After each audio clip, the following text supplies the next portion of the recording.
talk about this? Lynn? Fine. You want to talk? Let's talk. What is wrong with your church? So now all of a sudden it's my church? It used to be our church. Well, not anymore. Lynn, Well, you're not the one that got kicked out. they didn't kick you out, they just asked you to move. Move to the back, I know, because I was causing a scene. Well, it wasn't so much as you were causing a scene, honey, you were just being a little distracting. Just dry your hair. No, I want to talk about this.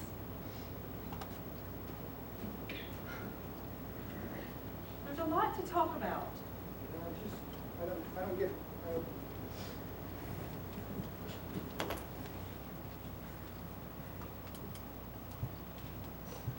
I thought you were you just trying to follow along with everyone else, or? Yeah, and that's all I'm trying to do. It's just I'm trying to fit in. Well, I did see you trying to fit in, and and I saw you when you were raising your hands during the music, but that's really not a requirement. Well, I don't understand. I don't understand raising your hands. What does that mean? Well, I don't know everything either. I'm kind of new at this too, and raising your hands is supposed to be like a natural thing when you feel moved or led or something. Kind of like a funnel is what I've heard. A funnel? Yeah, God's up here and we're down here receiving Receiving what? blessings.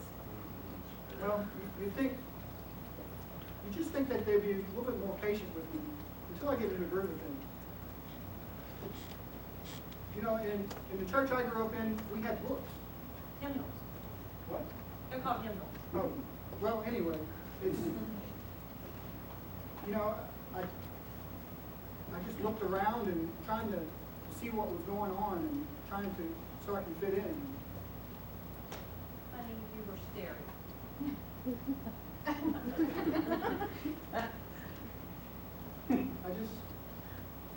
Can you blame me? I don't know whether to clap my hands or raise them. And then there's that Gladys, what's her name? Miller, her last She name. got all offended over nothing. Well, she thought you were going to hit her. I turned around and she's staring at me, she's got her hand raised, and I thought she wanted me to give her a high five. But I don't think. And then something, I don't know whether it was the music or God or something moved me and I wanted to dance, but that's frowned upon too. Well, honey, you were bumping into people. I take my salvation very seriously. I know you're all excited and everything, but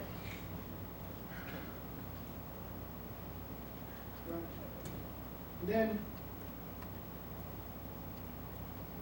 something told me I just wanted to speak out and I wanted to say, God, I want to be on fire for you. And all anyone else heard was fire. that's why the usher pulled the fire alarm. And that's why it's sprinkled. And Gladys just had her hair done. What did I do wrong? Everyone got all upset. It's not like I shouted fire in a crowded theater or anything. Actually, it is like you shouted fire in a crowd. So now, I'm not even welcome in my own church. Yes, you are. I'm not sure. I don't know when to close my eyes, when to keep them open. Well, you just kind of know. Know what? Well, Ben, I'm like you. I'm just learning too, and I know you should be able to shout and raise your hands and dance and sing, but sometimes it's not always appropriate. David, for example, he danced in his underwear. I really don't think that would be very good to do at church. Well, I don't know what's appropriate or anything. I just hope they forgive me.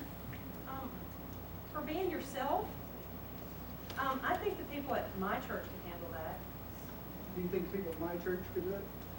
I'm glad to see you got your sense of humor back. It was pretty funny though. Yeah, it was pretty funny. Did you see the look on Gladys's face when the water started coming down? There went that $12.95 hairdo right down the drain. Well, at least a good came out of it. Oh, how's that? Well, one of the firemen said he'll be back next week. Oh. We might need him too. You sure made a huge splash. And you know how we were talking about getting baptized? Well, now we've had the sprinkling thing done, and now we should go for full immersion. Yeah, since we've already walked on water and everything, you know. I mean, who knew that worship would be so complicated?